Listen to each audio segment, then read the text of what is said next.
Hello friend, इस बार का नाम दुख आने वाले एपिसोड की अपडेट आपके लेकर एपिसोड शुरू होता है। आखिरकार आकाश और पायल की शादी का विरोध करने का एक ठोस कारण मिल जाने के बाद मनोरमा अपनी टूटी हुई शादी की सच्चाई को छिपाने के लिए पायल और उसके परिवार की इंसल्ट करना और डांटना शुरू कर देती। वो मामा को इग्नोर करती, जब उसे शांत करने के लिए कहते हैं। आकाश को समझाने की कोशिश करने पर हस्तक्षेप न करने के लिए कहती। गुप्ता और उन चीज़ों पर आरोप लगाती है और कहती कि पायल में कुछ कमी, कुछ दोष, जिसके कारण उसके पहले मंगेतर ने उसे छोड़ दिया। आकाश जो है उससे अपनी लिमिट तक बोलता है और माँ से बात करना शुरू करता है, लेकिन नानी बीच में आती है। मनोरमा से कहती है कि अगर वो अपने सवालों के जवाब चाहती है तो उसे गुप्ता परिवार से बात करने देना चाहिए।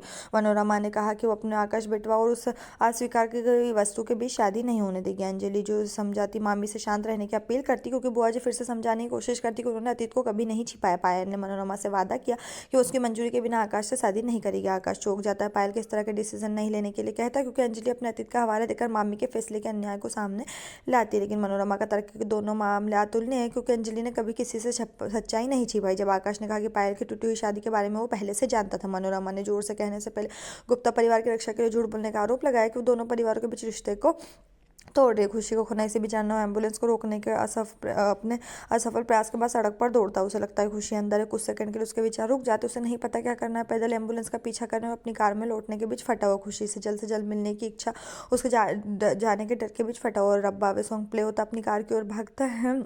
इधर क्या भैया जी, 100 ग्राम के लिए 10 रुपये बहुत ज़्यादा है। और फिर उसे आवाज़ आती है, खुशी की आवाज़ उसके पास तैरती है। उसकी सारी घबराहट को काटती है। अर्नव अपने रियर व्यू मिरर में उसकी शंका देवी और को देखता है और फिर गुस्सा होता है और फिर वो जल्दी से गुस्से में बदल जाता है और फिर पैर भरा हुआ उतरता, अपनी कार से बाहर निकलता, दरवाज़ा पटक देता। खुशी की बहुत तन जाती है, जिसे पता चलता है कि लॉर्ड गवर्नर ने इतनी ताकत से दरवाज़ा बंद कर दिया। उसे वहाँ ढूंढने के लिए मुड़ती और हर आते उसका मुंह झटके से खुल जाता है ना। उसका हाथ पकड़कर अपने पास खींचता, उसके चेहरे पर चिल्लाता, आप अपने बारे में क्या सोचते हो? मैं आपको कब से ढूंढ रहा हूँ। आपने अपना फ़ोन घर पर छोड़ दिया और एनके उसका जवाब भी नहीं दे रहा। आप घर पर नहीं थे और मैंने इसे सड़क पर पाया। अर्नव उसे हर वाक्य के साथ थोड़ा हिलाता है और समझाने की कोशिश कर रहा हो। वो उसे टूटी हुई लाल चूड़ी दिखाता। फिर से चिल्लाने से पहले उसकी आवाज़ कुछ सेकंड के लिए नरम होती। बोले, मुझे लगा आप जानते मैं क्या कर रहा हूँ। पता है कितना परेशान था मैं, मुझे लगा मैंने तुम्हें खो दिया। और वो बोलते हैं कि गुस्से उस पर गुस्सा करते हो। फिर वो कहते हैं कि लेकिन मैंने क्या किया कि आपको पता है। और आप फिर वो उससे बोलते हैं कि आप तो हारने वालों की तरह नहीं है, पर आप ऐसे कैसे खुशी उस पर गुस्सा करते हो। अपने कंधों पर उसके बहुत सख्त पकड़ के परवाह किए बिना उससे टेंशन को समझती है। उसका मुंह खुला और बंद होता है, लेकिन उसके पास कहने के लिए कुछ नहीं हो। दोनों हाथों के बीच अपना चेहरा रखने से पहले अर्नव से कहती है, अगर उस एम्बुलेंस में तुम होती तो क्या होता, अगर मैं तुम्हें खो दूँ तो। और इसी के साथ उसका गुस्सा भड़क जाता है। खुशी को घूरता है और उसका चेहरा हाथों के बीच रखा हुआ है वो कि वो सेफ है। वो गुस्सा खुशी ने अपने हाथों को उससे दूर किया। तो क्या हुआ अगर सच में ऐसा हुआ होता, अगर मैं किसी दुर्घटना में होती तो आपको क्या फ़र्क पड़ता? अर्नव कहता, बेशक फ़र्क पड़ता है डैम। खुशी कहती, क्यों? अर्नव कहता, क्योंकि। और फिर वो रुक जाता है। सच्चाई को उसके दिल से गहरे कोने में वो नहीं बताता और वो कुछ भी नहीं बोलता। खुशी जो है उसकी आंखों में देख रही हो, देखने की कोशिश करती कि वो क्या कहने वाला था। इधर शांतिवन में वापस नानी ने एक अल्टीमेटम दिया, मनोरमा का स्वागत। अगर वो चाहती तो शादी के बंधन को तोड़ सकती, लेकिन अगर वो ऐसा करती तो नानी के साथ भी सभी रिश्ते तोड़ देगी। नानी ने चतुराई से इशारा किया कि आकाश ने शायद मनोरमा से सच छुपाया, क्योंकि उसे डर था कि वो इस तरह प्रतिक्रिया देगी। वो अपनी बहू को याद दिलाती कि हर किसी का एक अतीत होता है। जब मनोरमा महेंद्र से शादी करना चाहती थी तो उसने खुद सभी के फैसले का सामना किया। जब मनोरमा से दुखी होती तो नानी बोलती कि मनोरमा को भी पायल के दर्द को समझना चाहिए। पुजारी जो है पूजा शुरू करने के लिए तैयार होने के लिए सभी को हवन में आने के लिए कहता है। सभी चले जाते। अंजलि आंसू बहाती और मामी इसकी ओर से सभी से माफ़ी मांगती। बुआ जी और गरिमा दूर जाती, पायल दूर जाती। आकाश उससे बात करने की कोशिश करता है, परेशान होता है कि उसने उससे झूठ बोला।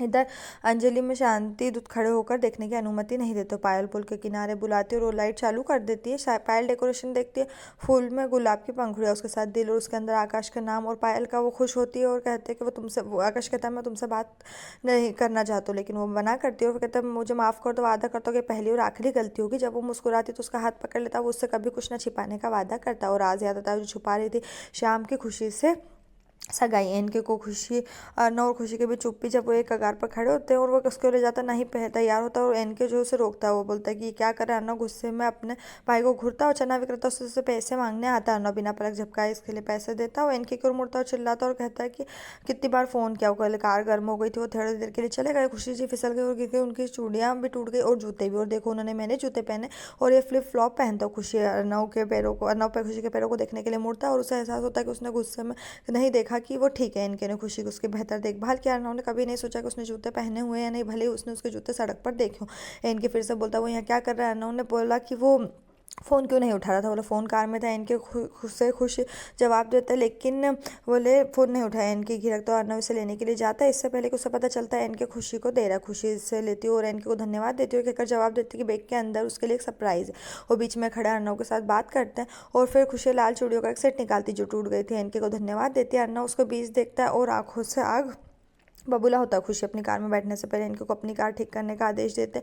खुशी विरोध करने की कोशिश करती, लेकिन अर्नव मुंड में नहीं होता। खुशी कहती, तुमने सुना नहीं मैंने क्या कहा, क्या तुम नहीं समझे। और इनके ने कहते हुए फैसला सुनाया कि बुआ जी को उनकी टेंशन होगी। खुशी अर्नव को कार का दरवाज़ा खोलने और कार में उसकी मदद करने नहीं देता, आमतौर पर करता है। इसलिए वो ड्राइवर की तरफ जाने से पहले कुछ सेकंड के लिए उस पर चिल्लाता है। और फिर अर्नव देखता है खुशी कार की में खामोशी से इनके द्वारा गिफ्ट की गई चूड़ी पहन रही है और फिर वो संतुष्टि से मुस्कुराती है। वो इनके को तुम्हारी कलाई का आकार भी नहीं पता। अर्नव कहता है। नाराज होकर खुशी जवाब देती थी, कम से कम चूड़ियाँ खरीदने का ख्याल तो आया। अर्नव ब्रेक पर जोर देता है और खुशी दर्द से चिल्लाती है। वो चूड़ियाँ पहनती है और उसकी कलाई में जबरदस्ती डालने की कोशिश करती है और जिससे उसको खून आ जाता है। तुम पागल हो गए, वो चिल्लाते हैं। यदि तुम जानते हो कि चूड़ियाँ सही साइज़ की नहीं है तो तुम क्यों पहन रही हो।